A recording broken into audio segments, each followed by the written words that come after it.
आप लोगों के लिए एक वेक्टर का जबरदस्त प्रश्न नंबर या क्वेश्चन हम लेकर आए हैं, जो कि इस टाइप का समझिए एग्जाम में आ जाएगा क्वेश्चन, तो उसका भूत उतार देना है। इतना आप लोग कंफर्म रहिएगा, क्योंकि इस क्वेश्चन को ऐसे तरीके से हम बताने वाले हैं तो कि समझिए कि आप लोगों के दिलो दिमाग में क्या होगा, आराम से बैठ जाएगा।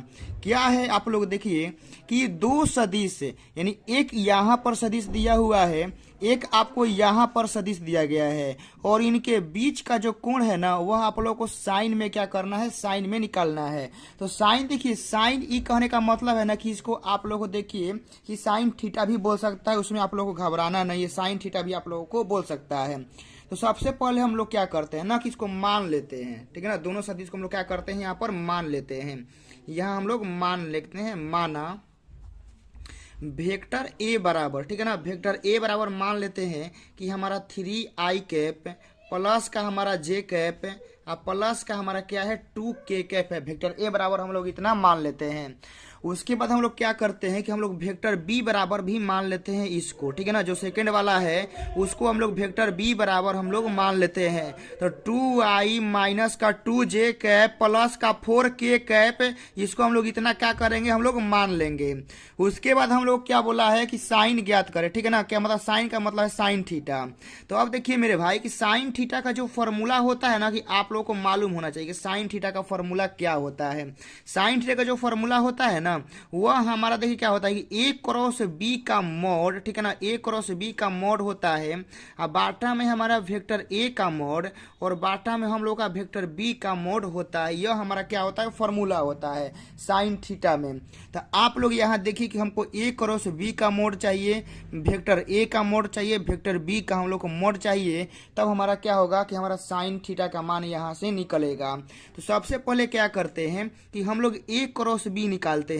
आप लोग कॉन्सेप्ट को बारीकी से समझिएगा, ठीक है ना, कि कॉन्सेप्ट देखिए बारीकी से समझिएगा तो एग्जाम में डाटा क्वेश्चन को देगा, आप लोगों से क्वेश्चन बनेगा।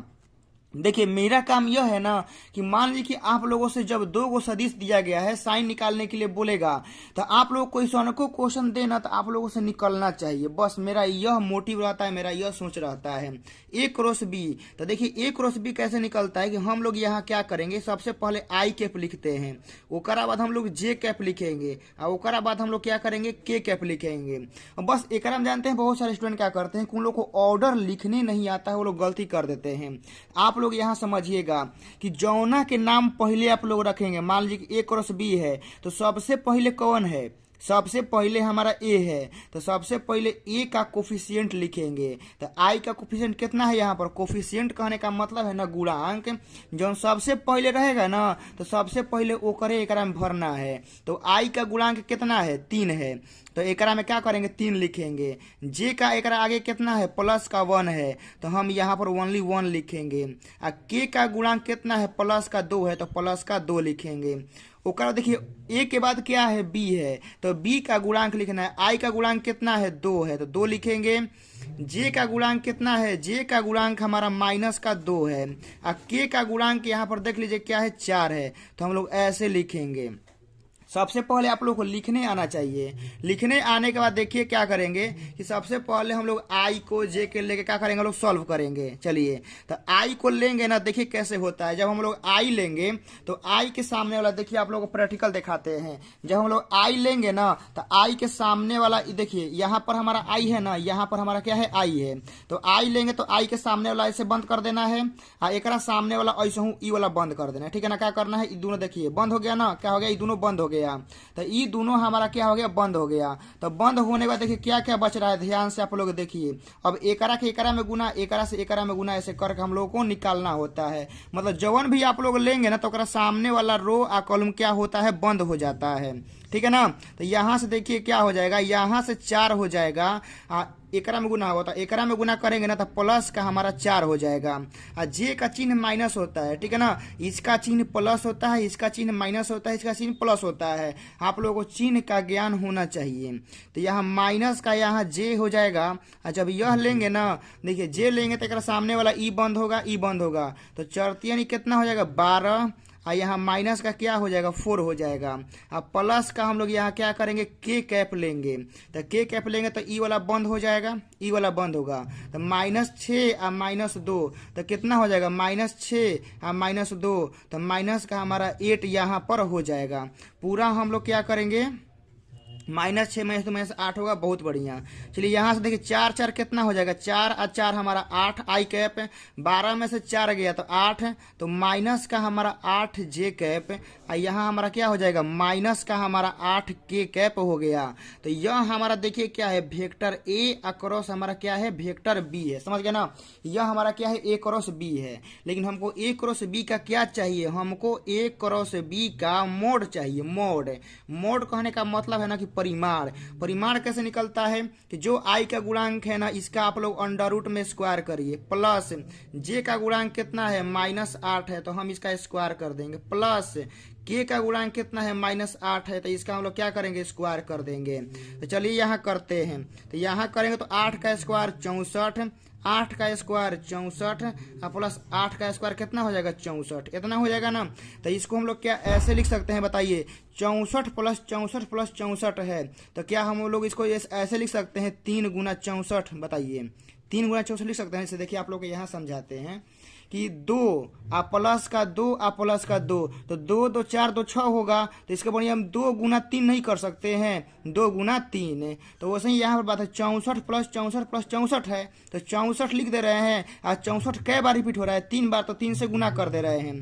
तो अब यहाँ देखिए 64 का वर्गमूल कितना होता है 8 होता है, तो 8 बाहर ही निकलेगा, तो यहाँ अंडर रूट में कितना होगा 3 हो जाएगा। तो हमारा ए क्रॉस बी का क्या हो गया मोड निकल गया। तो फॉर्मूला में आप लोग एक बार देख रहे हैं ए क्रॉस बी का मोड तो निकल गया, लेकिन हमको ए का मोड चाहिए बी का मोड चाहिए, समझ गए ना। तो हम यहाँ ए का मोड और बी का मोड निकाल रहे हैं। तो यहाँ देखिए यहाँ लिख रहे हैं वेक्टर ए का मोड, ठीक है ना, वेक्टर ए का मोड। तो वेक्टर ए में क्या है आप लोग को दिखाते हैं। यहाँ पर क्या है 3 है 1 है 2 है ना।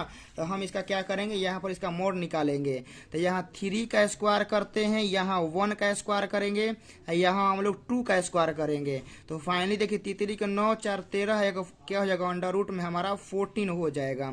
उसके बाद हम लोग उसी प्रकार से वेक्टर बी का निकालेंगे। तो बी का निकालेंगे तो देखिए क्या होगा 2 का स्क्वायर 4, इसका भी 4 होगा, इसका भी क्या हो जाएगा 16 हो जाएगा। तो 16 4 20 और 4 कितना हो जाएगा 24 हमारा यहाँ पर हो जाएगा। देख लीजिए आप लोग 2 का स्क्वायर 4, इसका भी स्क्वायर करेंगे तो 4 होगा, 4 का स्क्वायर 16 करेंगे तो 16 4 20 4 कितना हो जाएगा 24, सारा चीज निकल गया है। अब आइए हम लोग यहाँ पर सूत्र बैठाते हैं, ठीक है ना। क्या करते हैं सूत्र हम लोग बैठाते हैं। तो सूत्र में हमारा था साइन थीटा बराबर हमारा ए क्रॉस बी का मोड, ठीक है ना, ए क्रॉस बी का मोड बाटा में हमारा वेक्टर ए का परिमाण बाटा में वेक्टर बी का परिमाण। तो हम लोग यहाँ लिखेंगे साइन थीटा बराबर ए क्रॉस बी का मोड। तो ए क्रॉस बी का मोड कितना आया है 8√3, तो हम लोग यहाँ से 8√3 निकालेंगे। वेक्टर ए का मोड कितना आया है अंडर रूट में हमारा 14 आया है और 24 यहाँ पर है, तो हम यहाँ क्या करते हैं 24 लिख देते हैं। अब देखिए बहुत सारे लोग क्या करते हैं ना कि उनको यहाँ से सॉल्व करने नहीं आता है, लेकिन हम आपको बताएंगे कि सॉल्व कैसे होता है। ध्यान से देखिए, ठीक है ना, ध्यान से देखिएगा सॉल्व करने आ जाएगा। 8√3 बाटा में जैसे देखिए आप लोग को यहाँ एगो थोड़ा सा कॉन्सेप्ट बताते हैं कि मान लीजिए कि अंडर रूट में ए है और गुना अंडर रूट में बी है, ठीक है ना, अंडर रूट ए गुना अंडर रूट बी है, तो हम लोग इसको अंडर रूट में ए बी लिख सकते हैं, ठीक है ना। दोनों को अंडर रूट में लाके हम लोग लिख सकते हैं इसे अंडर रूट में ए बी। तो अंडर रूट में 14 है, अंडर रूट में 24 है, तो हम यहाँ क्या करेंगे अंडर रूट में 14 और अंडर रूट में क्या करेंगे 24 ही, दोनों को एक में लाके लिख देंगे। अब एक बाद जानते हैं क्या होगा, इसको तोड़ना आसान हो जाएगा। देखिए कैसे आप लोग को हम दिखा रहे हैं। साइन थीटा यहाँ तो हमारा 8√3 हो जाएगा। 14 को आप लोग इसका गुणनखंड करिए तो 14 को क्या लिख सकते हैं 2 गुना 7। देखिए 24 को क्या लिख सकते हैं, ठीक है ना, 24 को लिख सकते हैं 3 गुना 8 लिख सकते हैं ना, 3 गुना 8। तो यहाँ से देखिए मेरे भाई 8 और रूट हमारा 3 हो गया, ठीक है। ओकरा बाद देखिए 8 और 2 को संगे रखते हैं तो 8 दूनी कितना हो जाएगा 16 है। यह हमारा 70 के कितना हो जाएगा 21, 70 के 21 है। तो 16 का वर्गमूल कितना निकलेगा बहरी 4 निकलेगा। तो यहाँ से हमारा हो जाएगा, देखिए आप लोगों को दिखाई दे रहा होगा कि 8√3, 16 का बहरी कितना निकलेगा 4 निकलेगा, यहाँ अंडर रूट में 21 है। तो 4 से 8 कटेगा 2 बार में, ठीक है ना। तो फाइनली हमारा देख सकते हैं यहाँ कि आप लोग साइन थीटा का मान कितना आया है हम लोग का 2√3 बाटा में हमारा क्या है 21 आया है। तो हम लोग का इतना भी हो सकता है। अब देखिए क्या करेंगे, इसको हम लोग और चाहेंगे ना तो और हम लोग सॉल्व कर सकते हैं। देखिए कैसे, 2√3 हो गया, 21 को हम लोग ऐसे लिख सकते हैं √3 गुना √7 लिख सकते हैं ना, √3 गुना √7। तो √3 से √3 कटेगा तो हमारा देखिए कितना आ गया 2 बाटा में अंडर में क्या आ गया 7 आ गया। तो हमारा साइन थीटा का मान हम लोग यहाँ लिख सकते हैं कि साइन थीटा का मान जो आया है वह 2 बाटा में 17 नहीं 2 बाटा में अंडर में क्या है 7। रुकिए इसको बढ़िया से यहाँ लिख देते हैं। साइन थीटा बराबर 2 बाटा में अंडर में 7। यह आप लोगों का क्या होगा राइट आंसर हो जाएगा, ठीक है ना। तो आप लोग देख रहे हैं ना कितना बढ़िया से निकल गया। तो यहाँ जब आप लोग बना लेंगे ना तो यहाँ आप लोग क्या करना है कि यहाँ भी आप लोग को ऐसे A क्रॉस B, ठीक है ना, A क्रॉस B लिख देना है, यहाँ और लगा देना है, ठीक है ना। यहाँ आप लोग को और सब लिख देना है ताकि कोई दिक्कत कोई परेशानी ना हो। यहाँ भी हम लोग को और लगा देना है और लास्ट में जहाँ आंसर आएगा वहाँ इसलिए हमको क्या करना है, हमको लोगों को इसलिए लगा देना है। तो देख लीजिए जब भी आप लोग को वेक्टर में ऐसा सवाल मिलेगा तो आप लोग को ऐसे ही बनाना है, सेम टू सेम ऐसे ही बनाना है, एक में कोनो गड़बड़ी नहीं करना है। इसको हम लोग दूसरा तरीका से ही बना सकते हैं, लेकिन जब दूसरा वीडियो आएगा ना तो दूसरा वीडियो में हम क्या करेंगे दूसरा तरीका से भी बताएंगे। यह तरीका भी सही है वह तरीका भी सही है, लेकिन आपका 100%, ठीक है ना, मतलब जिस हिसाब से क्वेश्चन मतलब क्वेश्चन सेट किया जाता है उस हिसाब से ऐसे ही बनाना है। लेकिन इस क्वेश्चन को हम लोग 2 तरीका से भी बना सकते हैं। तो इस वीडियो में पहला तरीका ही रहने देते हैं, जब दूसरा वीडियो आएगा ना कोई वेक्टर पर तो हम इस पर दूसरा तरीका से बना के बताएंगे आप लोगों को। आप वेक्टर में समझिएगा कि ई वाला एंगल का मान निकालना और चतुर्भुज का क्षेत्रफल निकालना, ठीक है ना। चतुर्भुज का क्षेत्रफल चाहे त्रिभुज का क्षेत्रफल काफी ज्यादा इंपॉर्टेंट होता है। तो आप लोग को हम पूरा सिखा देंगे कैसे कैसे करते हैं। तो मिलते हैं एक बहुत ही इंपॉर्टेंट क्वेश्चन के साथ नेक्स्ट वीडियो में। जय हिंद जय भारत।